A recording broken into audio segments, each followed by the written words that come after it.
This is the continuation of previous chapters and welcome to the online educational portal of App Institution. Here I am your host Saurav. Today I am going to show you that how to create a table using HTML documents.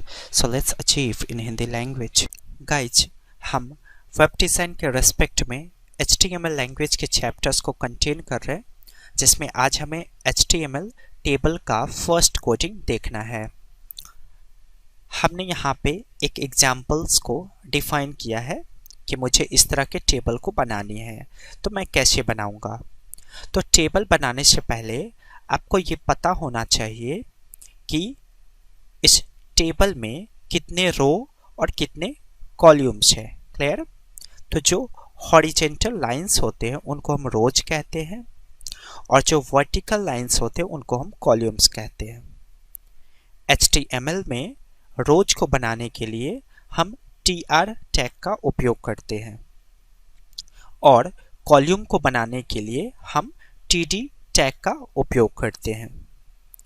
एक और compulsory बात जो आपको याद रखनी है, td हमेशा tr की बॉडी में ही होंगे, यानी कि td कभी भी tr से बाहर नहीं हो सकते हैं। क्लियर? मीन्स एक td बनाने के लिए यानी कि एक कॉलम बनाने के लिए रो कंपलसरी है। ओके, अब आप इसको समझे। इस टेबल को हमें बनानी है तो आप देखिए कि इस टेबल में कितने रो हैं। तो बेसिकली इस टेबल में दो रो है, ये इसका पहला रो है और ये इसका दूसरा रो है। क्लियर? ओके, सो आप बनाओगे कैसे इसको। टेबल की कोडिंग हम टेबल टैग के अंदर करते हैं। तो आपने जो बॉडी टैग के द्वारा वेब पेज को एक्टिवेट किया है उस बॉडी टैग के अंदर आप शुरू करेंगे टेबल टैग को और क्लोज कर देंगे, और टेबल से रिलेटेड जितने भी कोडिंग्स होंगे आप सारे टेबल की बॉडी के अंदर करोगे। ये टेबल की बॉडी शुरू हुई और ये टेबल की बॉडी एंड हो गई। और टेबल से रिलेटेड आपको जो भी कोडिंग्स करनी है, यानी कि आप जिस तरह के टेबल्स बनाना चाहते हैं उन सारे स्ट्रक्चर्स की कोडिंग आप टेबल टैग के अंदर करोगे। क्लियर? अब हम प्रैक्टिकली अचीव करने जा रहे हैं, आप मुझे प्रॉपरली फॉलो करें। सो हमें बनाना है इस तरह के टेबल को। आप याद रख लें, रोज के लिए tr टैग और कॉलम के लिए td टैग। td हमेशा tr के बॉडी में ही होगा। क्लियर? तो सबसे पहले आप HTML के कंप्लीट स्ट्रक्चर को राइट कर लें और फिर अपना कोडिंग शुरू करें। तो मुझे सिंटेक्स के अनुसार क्या करना है, टेबल टैग को शुरू करना है और फिर इसको क्लोज कर लेना है। तो मैं सबसे पहले टेबल टैग को शुरू कर लेता हूं और फिर मैं क्लोज कर लेता हूं। क्लियर? ओके, अब आप देखें कि आप इस टेबल को बनाना चाहते हैं। तो इसमें कितने रो हैं? इसमें दो रो है, ये पहला रो है और ये दूसरा रो है। ओके, तो रो बनाने के लिए हमें आवश्यकता होती है tr टैग की। तो सिंपली आप tr टैग को शुरू करें और tr टैग को क्लोज कर ले। तो इसका मतलब ये पहला वाला जो रो है वो ड्रॉ हो गया। फिर आप दूसरा रो को शुरू करें और फिर दूसरे रो को आप क्लोज कर ले। क्लियर? इसका मतलब हमारा दूसरा रो भी ड्रॉ हो गया।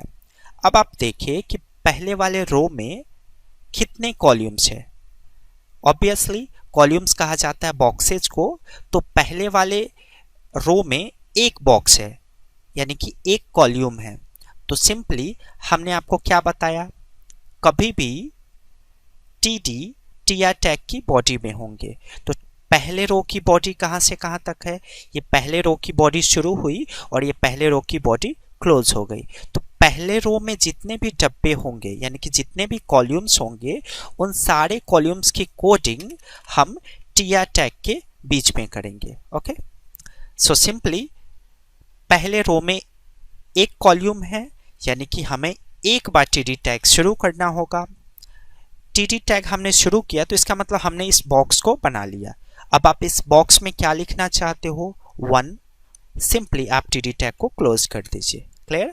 उसी तरह से अगर इस रो में अगर कोई दूसरा बॉक्स इसके बगल में होता, तीसरा इसके बगल में होता, चौथा इसके बगल में होता, तो जितने भी बॉक्सेज होते उतने बार हमें फर्स्ट रो के अंदर यानी कि पहले tr के अंदर उतने बार हमें टीडी का उपयोग करना पड़ता।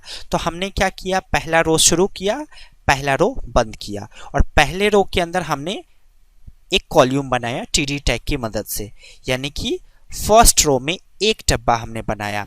उसी तरह से फर्स्ट रो में अगर मैं दूसरा डब्बा बनाना चाहता हूं तो मैं फिर से टीडी टैग को शुरू करूंगा। अगर मैं इसमें लिखना चाहूं 2 तो मैं यहां पे राइट कर दूंगा 2 और टीडी को क्लोज कर दूंगा। तो इसका मतलब है एक रो में 2 डब्बे, यानी कि एक रो में 2 कॉलम्स। ये हमारा पहला कॉलम यानी कि पहला डब्बा और ये हमारा दूसरा कॉलम यानी कि दूसरा डब्बा।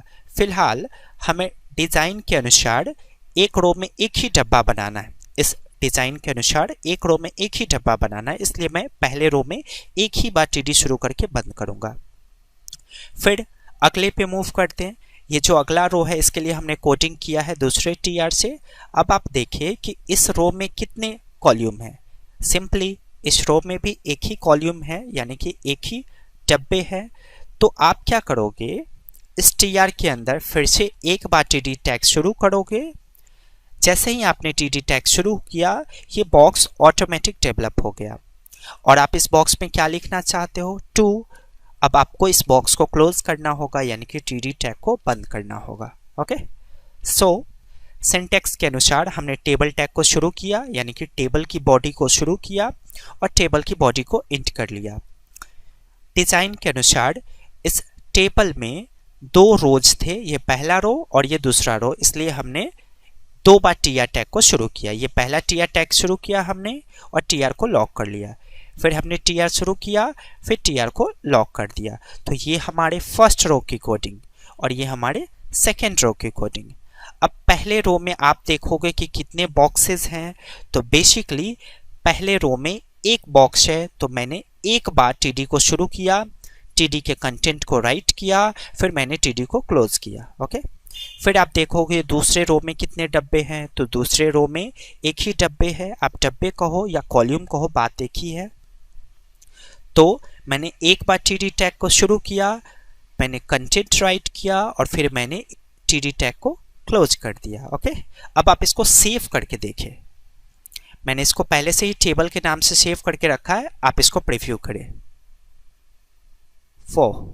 क्या हुआ, जैसा आपने डिजाइन किया था वैसा नहीं दिखा।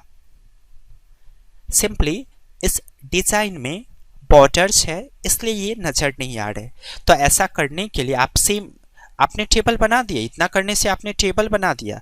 सिंपली आपको टेबल इस तरह का लुक में नजर नहीं आ रहा है, तो इसका मतलब है कि आपने टेबल में बॉर्डर को डिफाइन नहीं किया है। तो टेबल को विजिबल करने के लिए सबसे पहले आपको टेबल में विड्थ एट्रीब्यूट का उपयोग करना होगा। तो सिंपली मैं यहाँ पे विड्थ डिफाइन करने वाला हूँ 50 पिक्सल्स और फिर मैं यहाँ पे हाइट डिफाइन करता हूँ 50 पिक्सल्स। ओके, तो ऐसा करने से हमने इस टेबल के विड्थ और हाइट को डिफाइन कर दिया। क्लियर। थर्ड एट्रीब्यूट है जो इसे विजिबल करेगा वो है बॉर्डर। आप क्या करोगे, बॉर्डर में एक वैल्यू को पास करोगे। जैसे मैं यहाँ पे कोई न्यूमेरिक वैल्यू पास करूंगा तो बॉर्डर 1 का मतलब है बॉर्डर 1 पिक्सल, यानी कि इस टेबल के बॉर्डर की मोटाई 1 पिक्सल नजर आएगी। अगर मैं यहाँ पे राइट करूँ 2 तो इस टेबल के बॉर्डर की मोटाई 2 पिक्सल्स नजर आएगी। ओके, अब मैं इसको सेव करके रन करता हूँ। क्या अगर ये वीडियो समझ में नहीं आया हो आपको तो काइंडली इस वीडियो को आप मैक्सिमम टाइम वॉच करें और इसे समझने की कोशिश करें, क्योंकि टेबल एक बहुत इंपॉर्टेंट एग्जाम्पल है, सेल्फ सफिशिएंट है, यानी कि डिज़ाइन करने के लिए ये कंपलसरी कंटेंट माने जाते हैं। सो काइंडली मेरे टीचिंग एक्सपीरियंस को प्रमोट करें, मेरे चैनल को सब्सक्राइब करना ना भूलें और मेरे वीडियोज़ को अपने फ्रेंड्स में शेयर करें। So thanks for watching my videos guys. Have a great day.